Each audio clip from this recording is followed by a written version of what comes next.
అంటే ఈ రోజుల్లో మనము ఏం గమనిస్తున్నామంటే ప్రజలకి అసలు దేని మీద కూడా ఏముంటలేదు, ఆసక్తి ఉంటలేదు కదా. ఉంటుందా దేని మీద అయినా ఆసక్తి? ఉంటుంది. దేని మీద? నవ్వుతున్నారంటే మీకు తెలుసు అన్నట్టు. దేని మీద ఆసక్తి ఉంటుంది?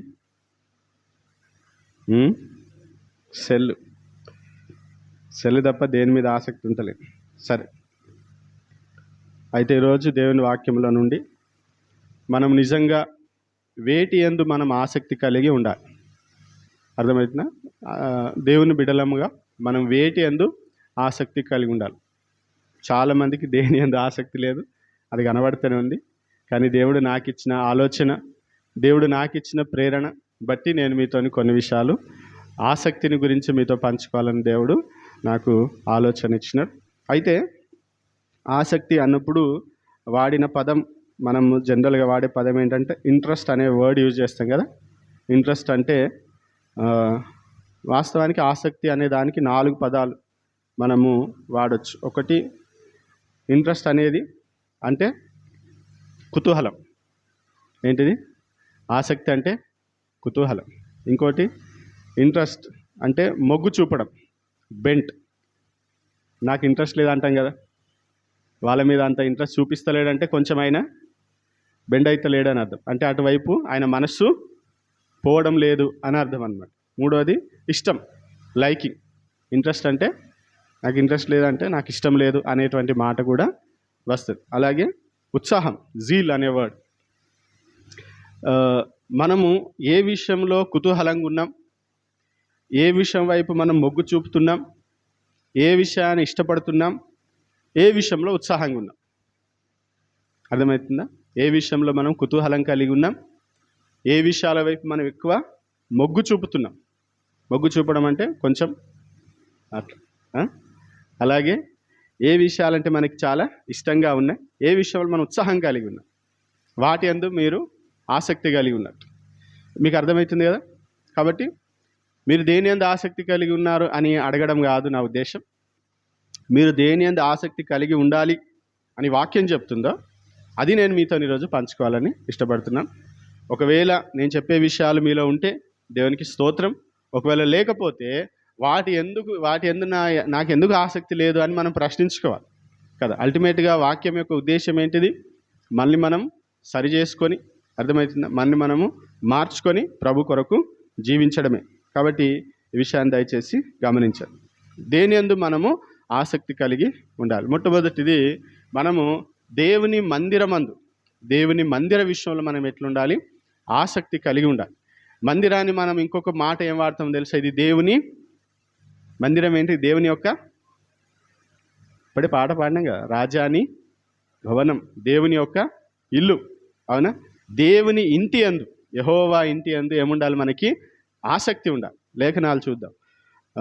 కీర్తనల గ్రంథం 69వ కీర్తన 9వ వచనం. కీర్తనల గ్రంథం 69వ కీర్తన.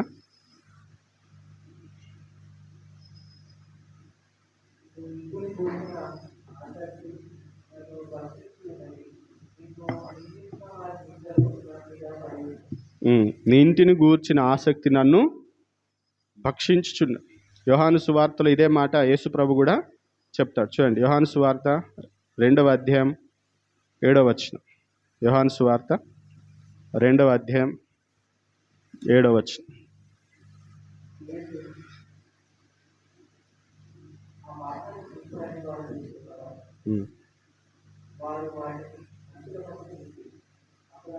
ఒక్క నిమిషం. యోహాను సువార్త 2వ అధ్యాయం 17వ వచనం. 17.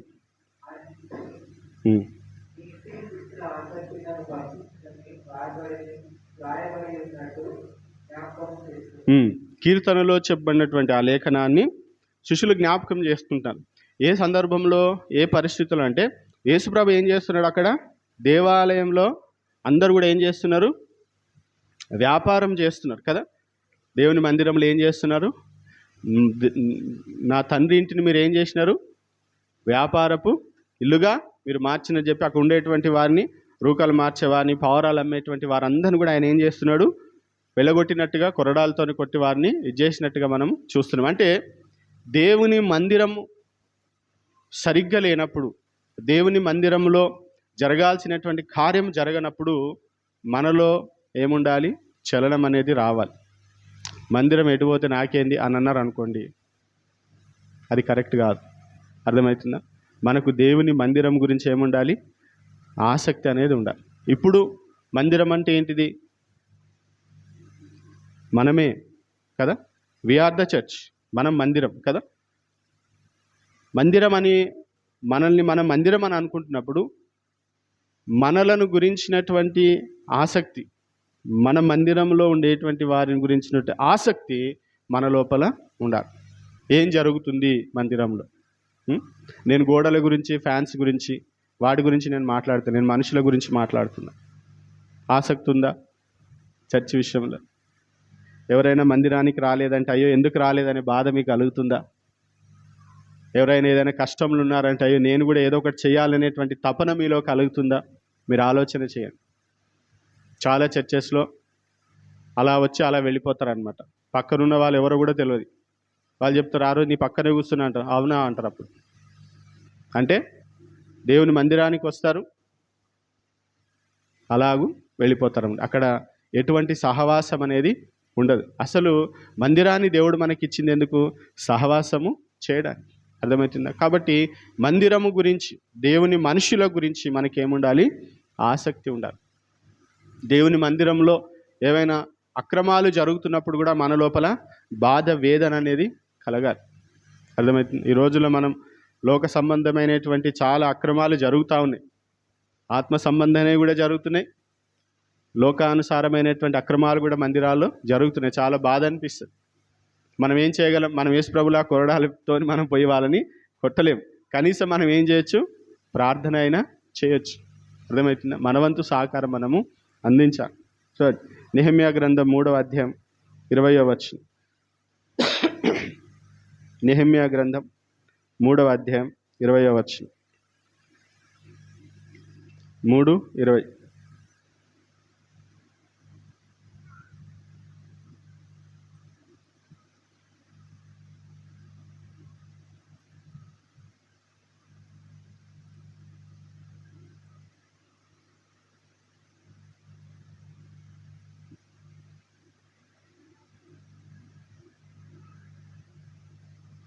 చదవండి. 3వ అధ్యాయం 20వ వచనం.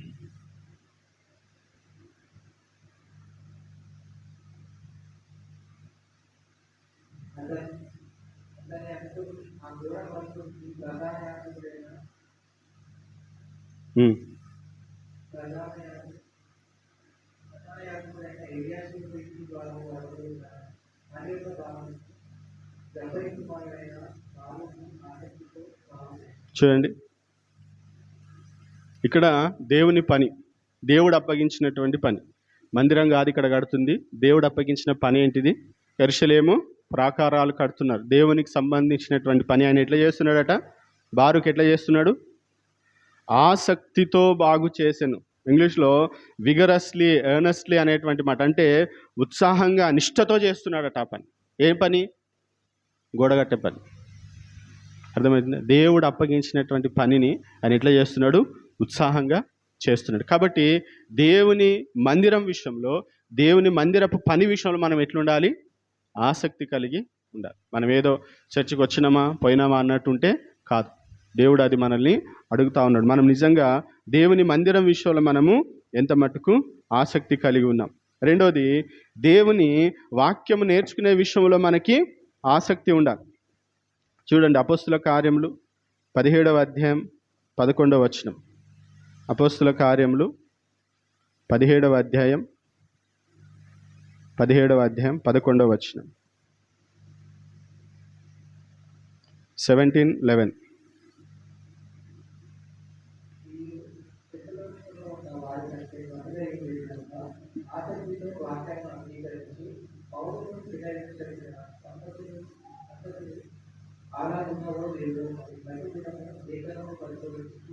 చూడండి, వారు ఆసక్తితో వాక్యమును అంగీకరించినారు. దేవుని వాక్యాన్ని వారు ఏం చేస్తున్నారు? ఆసక్తితో విన్నారు, ఆసక్తితో అంగీకరించినారు, ఆసక్తితో లేఖనాలు అలాగున్నాయో లేదో పరిశోధించినారు. వాక్యం పట్ల ఆసక్తి ఉందా మీకు? ఉందా ఆసక్తి? రోజు బైబిల్ చదువుతున్నారు అంటేనే సగం చేతులు ఎత్తుతారు. ఎక్కడుంది ఆసక్తి? ఆసక్తి ఉన్నవారు ఎట్లా చేస్తారు తెలుసా? అనుక్షణము వాక్యం కొరకు పరితపిస్తారు. వాక్యం చదవాలి, ఇంకా లోతుగా తెలుసుకోవాలి, దేవుని ప్రత్యక్షత పొందుకోవాలి అనేటువంటి తపన ఉంటుంది. మీరు ఆలోచన చేసుకోండి, నిజంగా వాక్యం విషయంలో మనకు ఆసక్తి ఉందా? వాక్యం చదువుతున్నప్పుడు మీ హృదయం ఎట్లా ఉంది? కుతూహలంగా ఉందా? ఉత్సాహంగా ఉందా?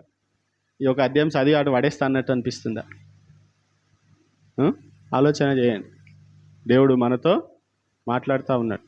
ఎంత ఆసక్తితోని మన వాక్యాన్ని వింటున్నాం, ఎంత ఆసక్తితో వాక్యాన్ని అంగీకరిస్తున్నాం, ఎంత ఆసక్తితో వాక్యాన్ని మనం పరిశోధిస్తున్నాం. వాక్యమే మన జీవితాన్ని మార్చేది. వాక్యం లేకపోతే ఏం లేదు.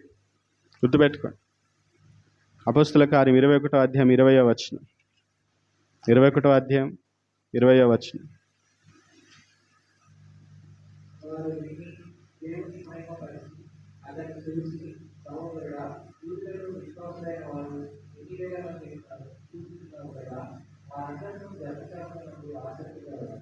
వారందరూ ధర్మశాస్త్రమందు ఆసక్తి గలవారు. వారందరూ ధర్మశాస్త్రమందు ఆసక్తి కలిగినటువంటి వారు. నిజంగా ధర్మశాస్త్రం అంటే, నేను మొన్ననే చెప్పిన కదా, ధర్మశాస్త్రం అంటే కొన్నిసార్లు పాత నిబంధన మొత్తం కావచ్చు, పంచకాండాలు కావచ్చు, 10 ఆజ్ఞలు కావచ్చు, మొత్తం వాక్యం కూడా కావచ్చు. కాబట్టి యూదుల గురించి చెప్తున్నప్పుడు పాత నిబంధన వారికి దేవుని వాక్యం పట్ల ఎంత ఆసక్తి ఉందో చూడండి. ఎన్ని వేల మంది ఉన్నారో చూడు దేవుని వాక్యం పట్ల ఆసక్తి కలిగినటువంటి వారు. కాబట్టి దేవుని వాక్యం పట్ల మనకేముంది? దేవుని వాక్యం నేర్చుకోవాలనే ఆసక్తి మనకి ఉండాలి. నాకు తెలిసింది చాలు, ఇంకా నేను నేర్చుకోవాల్సింది ఏం లేదు అని అనుకోకండి. నేర్చుకోవాల్సినటువంటి విషయాలు చాలా ఉన్నాయి. మనకు తెలిసిన విషయాలు ఎప్పుడు కొద్దిగానే ఉన్నాయి అనే విషయాన్ని ఎప్పుడు మర్చిపోద్దు. నాకు బాగా తెలుసని ఎప్పుడు అనుకోకండి. దేని బట్టి అతిశయించకండి. మనం ఎన్నిసార్లు వాక్యం పూర్తి చేసినా, అర్థమవుతుందా, ఎంత లోతుగా మన వాక్యం అధ్యయనం చేసినా ఇంకా నేర్చుకోవాల్సినటువంటి విషయాలు చాలా. ఆ నేర్చుకునేటువంటి విషయాల యందు మనకెప్పుడు ఆసక్తి ఉండాలి. నేను ఇంతకుముందు ఒకసారి చెప్పిన కదా, ఇంకా కొన్ని గంటల్లో బహుశా బిల్లీ గ్రహం గారు చనిపోతారు అన్నప్పుడు ఒక వీడియో తీసినారు. ఆయన వాక్యం ఎట్లా చదువుతున్నాడు తెలుసా? మొత్తం ఫస్ట్ టైం చదువుతున్నా కావచ్చు అన్నట్టుగా. చాలా విచిత్రం అనిపించింది. ఆయన ఎంత గొప్ప సేవ చేసినాడు, ఎన్ని ఆత్మల రక్షణలోకి తీసుకొని వచ్చినాడు. కానీ ఆ బెడ్ మీద ఆయన ఉండి ఇంకా కొన్ని గంటల్లో చనిపోతాడు అంటున్నప్పుడు కూడా వాక్యము ఎంతో ఒకలాంటి దాహము కలిగినటువంటి వారు, దప్పిక కలిగినటువంటి వారు ఎట్లా చదువుతారు అట్లా తిప్పేస్తూ ఉన్నాడు వాక్యం. మనం ఒక 2-3 సార్లు ముగించేస్తే కథమే, ఇంకా బైబిల్ ముట్టుడే లేదు, మనకు అన్నీ తెలుసు అన్నట్టు. కాబట్టి దేవుని బిడ్డలారా, ఆసక్తి కలిగి మనం ఏం చేయాలి? వాక్యాన్ని నేర్చుకోవాలి. మూడోది, దేవుని కృపావరముల యందు మనకి ఆసక్తి ఉండాలి. ఈరోజు కొంచెం లేట్ అవుతుంది, ఓపికతో వినండి. 1 కొరింథీయులకు రాసిన మొదటి పత్రిక 14వ అధ్యాయం 14th చాప్టర్, మొదటి వచనం 12వ వచనం.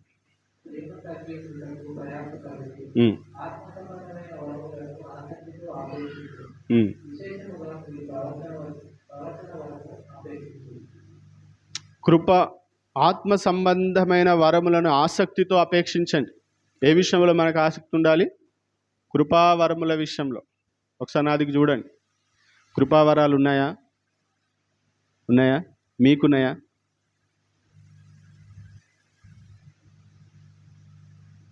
ఎంతగానో చెప్పిన కృపావరాల గురించి మీకు ఒక మిమ్మల్ని మీరు పరిశీలన చేసుకోవడం చెప్పి పేపర్ కూడా ఇచ్చిన. పేపర్ ఎట్లా పోయినట్టుంది.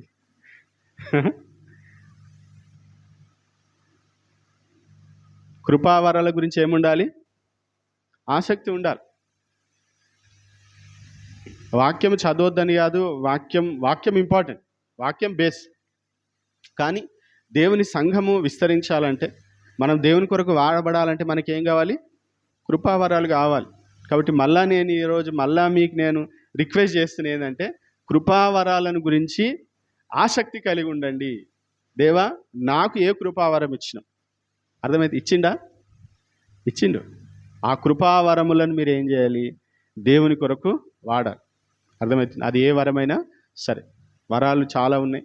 మీకు ఏ వరం అయితే ఇచ్చినాడో ఆ వరము గురించినటువంటి ఒక వాడడం అనేటువంటిది మన జీవితంలో ఉండాలి. విశేషముగా ప్రవచన వరం అని అంటే, ప్రవచనం అంటే కళ్ళు మూసుకొని తెల్లంగి నల్లంగి అని చెప్పేది కాదు. ప్రవచనం అంటే దేవుని వాక్యం, ప్రవచనం దేవుడు చెప్పినటువంటి విషయాన్ని తెలియచేయడం. అర్థమవుతుందా? ఆ ప్రవచన వరాన్ని మీరు ఏం చేయాలి? అపేక్షించండి. దేవుడిని అడగండి, దేవుడిస్తా. అపేక్షించండి అని పరిశుద్ధాత్మ దేవుడు చెప్పినప్పుడు ఇయ్యడా? మీకు అపేక్ష లేదు, మీకు ఆశ లేదు, ఆసక్తి లేదు. అందుకనే కాబట్టి దయచేసి కృపావరములందు మీకు ఏం కలిగి ఉండాలి? ఆసక్తి కలిగి ఉండాలి. ఇట్లాగే సుస్థిగా వెళ్ళిపోతారా జీవితకాలం అంతా? 14వ అధ్యాయం, కొరింథీయులకు రాసిన మొదటి పత్రికలో 14వ అధ్యాయం 39వ వచనం. 39.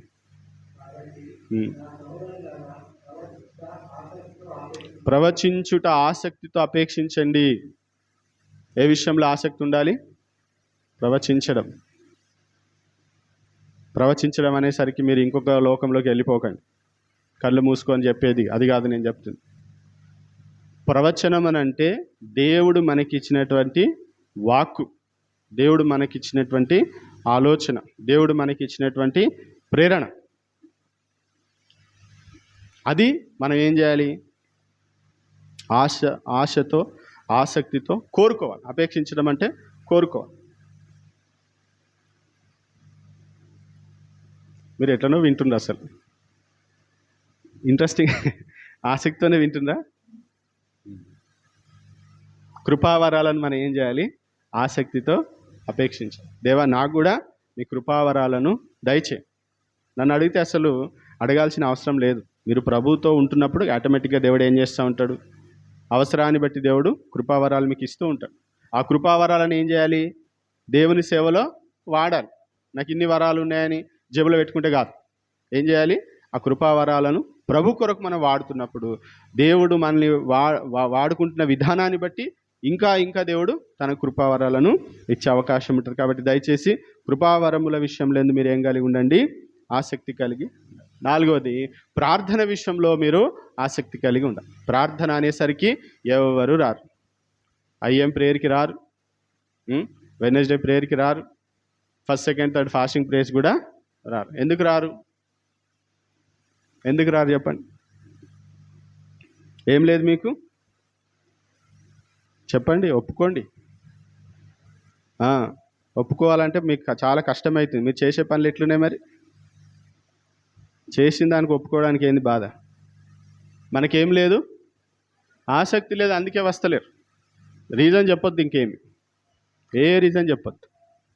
ఆసక్తి లేదు, అందుకే ప్రార్థనకి రారు, మీరు ప్రార్థన చేసుకోరు. అది ఎంత మంచి అవకాశం తెలుసా? ఒకరి కోసం ప్రార్థన, అందరు కలిసి ప్రార్థన చేయడం. మీరు పర్సనల్గా ఉంటే చేస్తారా? ఫోన్ పట్టుకొని కూర్చుంటారు అంతే. ఆ సమయంలో దేవుని సన్నిధికి వచ్చి దేవుని మందిరంలో అందరితో కలిసి ప్రార్థన చేయడం ఎంత ఆశీర్వాదకరం. ఎందుకు వస్తలేరు? మీ ప్రేయర్ లైఫ్ ఎట్లుంది? మీ ప్రార్థన జీవితం ఎట్లుంది?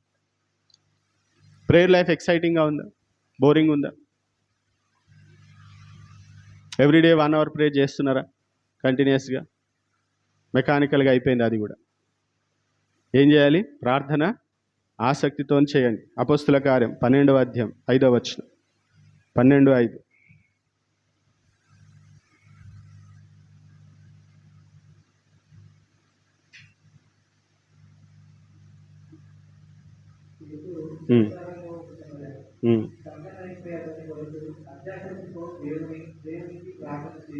వాళ్ళు ఎట్లా చేశారట ప్రార్థన?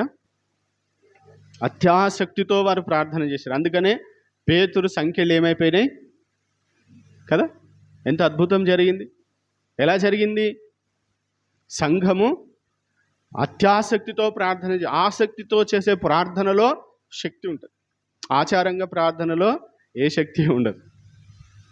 చెయ్యాలి కదా అని చేయడం, అర్థమవుతుంది. అట్లాంటి ప్రార్థనలు ఏ శక్తి ఉండదు. అత్యాసక్తితో వారందరూ ఆసక్తితో, కుతూహలంతో, ఉత్సాహంతో దేవుని సన్నిధిలో ప్రార్థించినారు. అక్కడ అద్భుతము జరిగింది. పేతురు చెరసాల నుండి బయటికి వచ్చిన. యాకోబు రాసిన పత్రిక 5వ అధ్యాయం 17వ వచనం. వీటి గురించి మీకు తెలుసు కాబట్టి ఎక్కువ లోతుగా వెళ్తలేను. ప్రార్థన విషయంలో ఆసక్తి కలిగి ఉండండి అంతే. 5వ అధ్యాయం 17వ వచనం, యాకోబు రాసిన పత్రిక.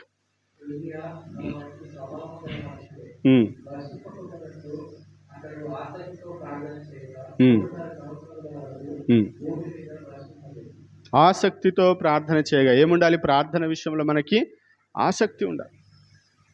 ప్రార్థన చేస్తూ ఉంటే మన పెదాలు కదులుతూ ఉంటే మైండ్ ఎటో పోతూ ఉంటుంది. ప్రేయర్ నడుస్తూ ఉంటుంది, అక్కడ ఇంకోటి కూడా నడుస్తూ ఉంటుంది. అట్లా కాదు, ఆసక్తితో ప్రార్థన చేయండి, దేవుడు అద్భుతాలు చేస్తాడు. ప్రార్థన విషయంలో మనకి ఏముండాలి? ఆసక్తి ఉండాలి. తర్వాత కొరింథీయులకు రాసిన 2వ పత్రిక 9వ అధ్యాయం 2వ వచనం. కొరింథీయులకు రాసిన 2వ పత్రిక 9వ అధ్యాయం 2వ వచనం.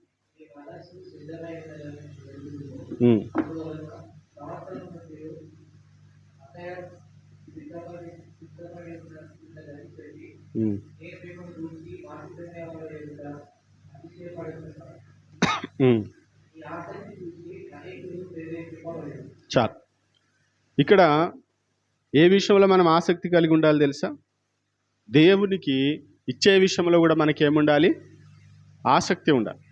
అర్థమవుతుంది? ఎలా ఇవ్వాలట? ఆసక్తితోని ఇవ్వాలి. చూడండి, సంవత్సరం నుండి అకయ సిద్ధపడినదని చెప్పి నేను మిమ్మల్ని గూర్చి మాసిదోనియా వారి ఎదుట అతిశయపడుచున్నాను. మీ ఆసక్తిని చూచి అనేకులు అంటే వారిలో ఉండేటువంటి ఆసక్తి ఏ విషయంలో? దేవునికి ఇచ్చే విషయంలో వారికి ఉన్న ఆసక్తి చూసి అనేకులు ప్రేరేపించబడ్డారట. ఇవ్వాలనే ఆసక్తి ఉందా దేవునికి? ఆలోచన చేయండి. పొందుకోవడానికి ఒకే మార్గం, ఇవ్వడం అంతే, వేరేది ఏ దారి లేదు. మీరు ఎంత ప్రార్థన చేసినా అంతే. దేవుని సన్నిధిలో పొందుకోవాలని అంటే దేవుని సన్నిధిలో దేవుని రాజ్యం కొరకు మనం ఇచ్చినప్పుడు మనము పొందుకున్నాం. కాబట్టి ఇచ్చే విషయంలో కూడా మనకి ఏముండాలి? ఆసక్తి ఉండాలి. కొరింథీయులకు రాసిన 2వ పత్రిక 8వ అధ్యాయం 16వ వచనం. 8:16.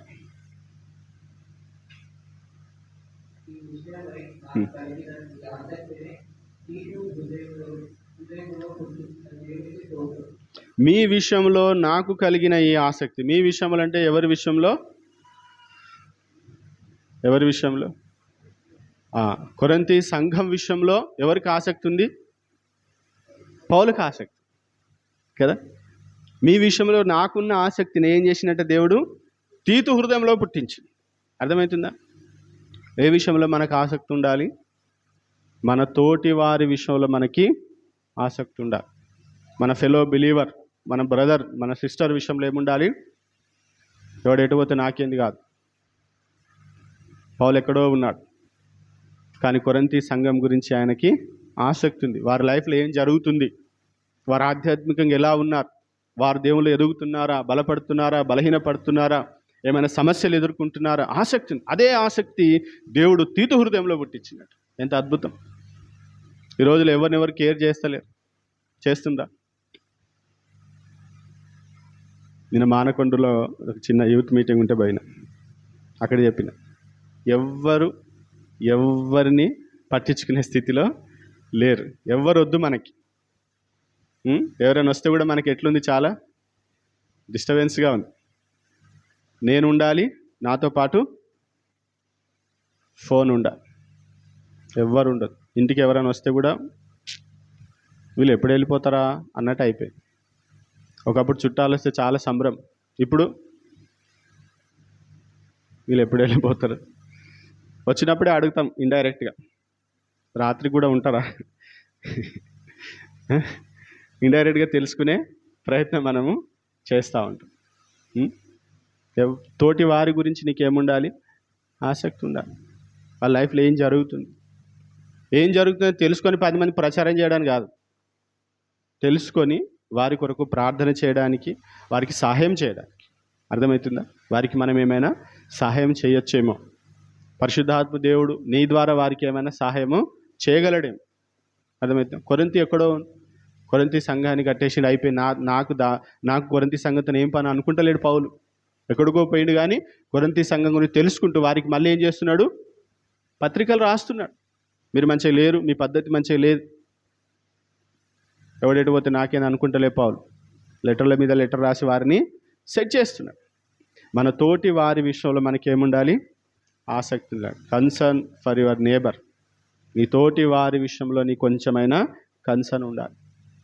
కఠినంగా ఉండకండి ప్లీజ్, కొంచెం దయ చూపించండి వారి విషయం. మీ లోపల దేవుడు చాలా ఉంచింది, దాన్ని మీరు ఏం చేయండి, ఇతరులతోని పంచుకోండి. అన్నీ మీ మట్టుకు మీరే పెట్టుకుంటే ఎట్లా? ఏం చేయాలి, షేర్ చేసుకోండి. దేవుడు మీకు ఇచ్చినవి ఏవైనా సరే. రోమాపత్రిక 14వ అధ్యాయం 19వ వచనం. రోమాపత్రిక 14వ అధ్యాయం 19వ వచనం.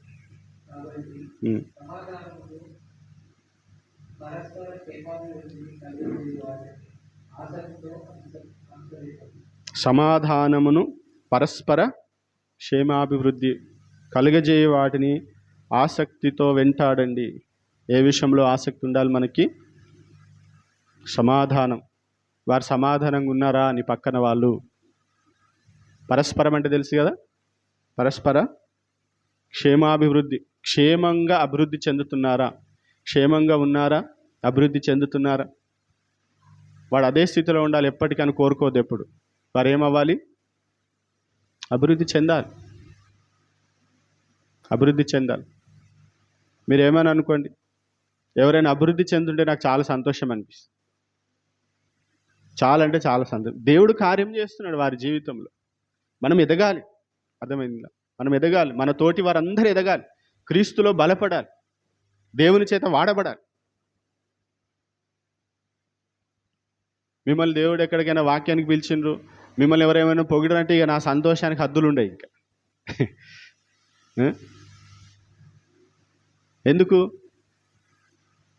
మీ క్షేమాభివృద్ధి నాకు సంతోషం, అర్థమవుతుంది. అలాగే మీరు కూడా ఒకరి పట్ల ఒకరికి ఎట్లుండాలి, ఆసక్తి ఉండాలి. వాళ్ళు అభివృద్ధి చెందాలి, వారు ఎదగాలి, వారు బలపడాలనేటువంటి తపన మన లోపల ఉండాలి. నా మట్టుకు నేను ప్రార్థన చేసుకుంటా, నేను ఎదుగుతా, నేను ఎక్కడికో వెళ్ళిపోతా అంటే ఎక్కడికి పో, మనం అక్కడే ఉంటాం. గలతీలకు రాసిన పత్రిక 2వ అధ్యాయం 10వ వచనం. గలతీలకు రాసిన పత్రిక 2వ అధ్యాయం 10వ వచనం.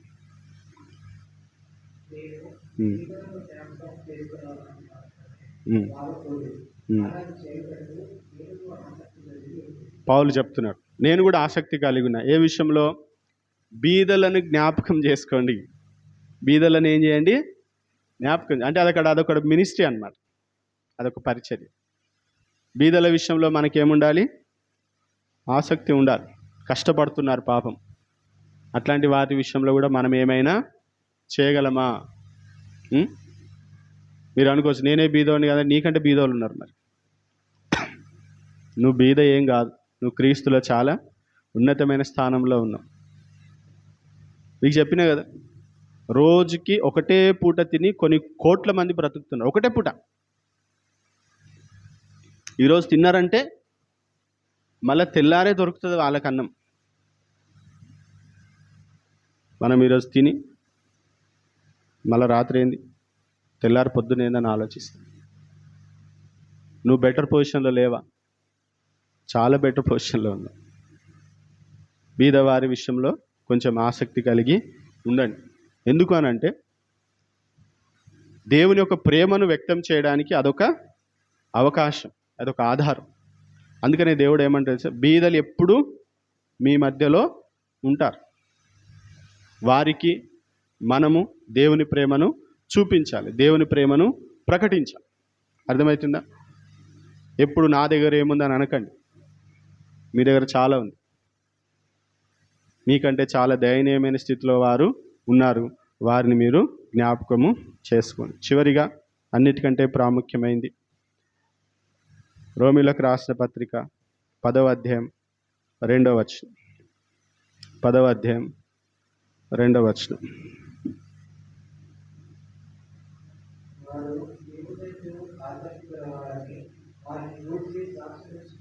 చూడండి, వారు దేవుని యందు ఆసక్తి గలవారని వారిని గూర్చి సాక్ష్యం ఇచ్చుచున్నారు. దేవుని యందు మనకేముండాలి? ఆసక్తి ఉండాలి. ఇది ఫైనల్. ఏముండాలి? దేవుని యందు మనకి ఆసక్తి. దేవుడు అనేసరికి మన లోపల ఏం రావాలి? ఒక ఉత్సాహం, ఒక ఉల్లాసం రావాలి. అర్థమవుతుందా? దేవుడు కనెక్ట్ అయి ఉన్న ఏ కార్యమైనా సరే, దైవికమైన ఏ కార్యమైనా సరే, దేవుని ప్రస్తావన వచ్చిందంటే మన లోపల ఒక నూతన ఉత్సాహము తన్నుకొని రావాలి. ఉన్నారా అట్లా? అన్ని ప్రశ్నలే, సమాధానాలు మీరు ఇచ్చుకోండి. దేవుని యందు ఆసక్తి ఉందా? దేవుని కార్యాలు, దేవుని వాక్యము, దేవుని సన్నిధి, వాటి విషయంలో మనము ఎలా ఉన్నాం? పౌలు అంటున్నాడు, నిజంగా చెప్పాలంటే యూదుల గురించి చెప్తున్నాడు ఆ మాట. ఇశ్రాయేలు గురించి చెప్తున్నాడు. వారు దేవుని యందు ఆసక్తి గలవారు, చాలా జీల్ ఉందన్నమాట, వారు ఉత్సాహం, నిష్ట కలిగినటువంటి వారు, దేవుని విషయంలో వారు చాలా ఖచ్చితంగా కలిగినటువంటి వారు. దేవుడు అనేసరికి వాళ్ళకి ఎక్కడ లేని రోషం వస్తుంది. మీరు ఆలోచన చేయండి దేవుని బిడ్డలారా, మనం ఏ విషయాలు ఆసక్తి కలిగి ఉంటున్నాం, ఏ విషయంలో ఆసక్తి కలిగి ఉండాలి. అనవసరమైన వాటి విషయంలో ఎక్కువ ఆసక్తి కలిగి ఉంటున్నామేమో ఆలోచన చేసుకొని. అనవసరమైన విషయాలంటే దాంతో మనకి ఏ ఉపయోగం ఉండదు. అలాంటి వాటి విషయంలో దయచేసి ఆసక్తితో ఉంటే దయచేసి దాన్ని విరమించుకోండి. ఏ విషయంలో ఆసక్తి కలిగి ఉండాలో దేవుని వాక్యం సెలవిస్తుంది, వాటి యందు ఆసక్తి కలిగి ఉండాలి. చివరికి ఒక మాట చదివి ప్రార్థన చేసుకుందాం. రోమీయులకు రాసిన పత్రిక 12వ అధ్యాయం 11వ వచనం. 12వ అధ్యాయం 11వ వచనం.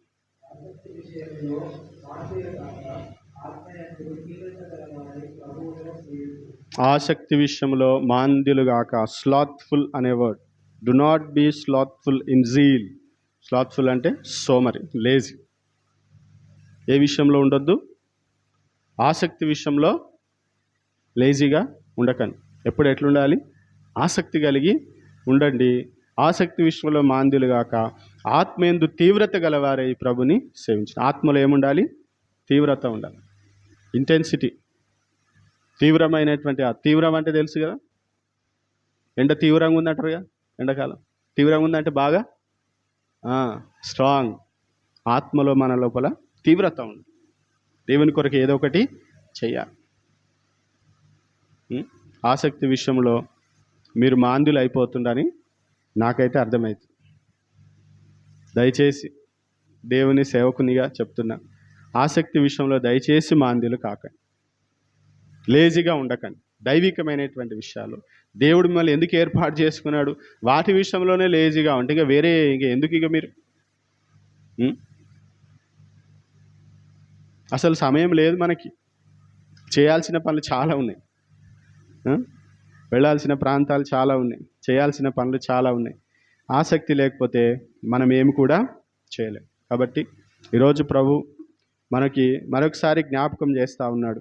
మీరు దేవుని మందిరం విషయంలో, దేవుని వాక్యం విషయంలో, కృపావరాల విషయంలో, ప్రార్థన విషయంలో, దేవునికి ఇచ్చే విషయంలో, మీ తోటి వారి విషయంలో, బీదవారి విషయంలో, అన్నిటికి మించి దేవుని యందు ఆసక్తి కలిగి ఉండండి. ఆసక్తి విషయంలో మాంద్యులు కాక ఆత్మయందు తీవ్రత కలిగి ప్రభు కొరకు జీవించండి. దేవునికి మహిమ వస్తుంది, మీకు ఆశీర్వాదము వస్తుంది. ప్రార్థన చేసుకుంది అందరం కూడా కళ్ళు మూసుకొని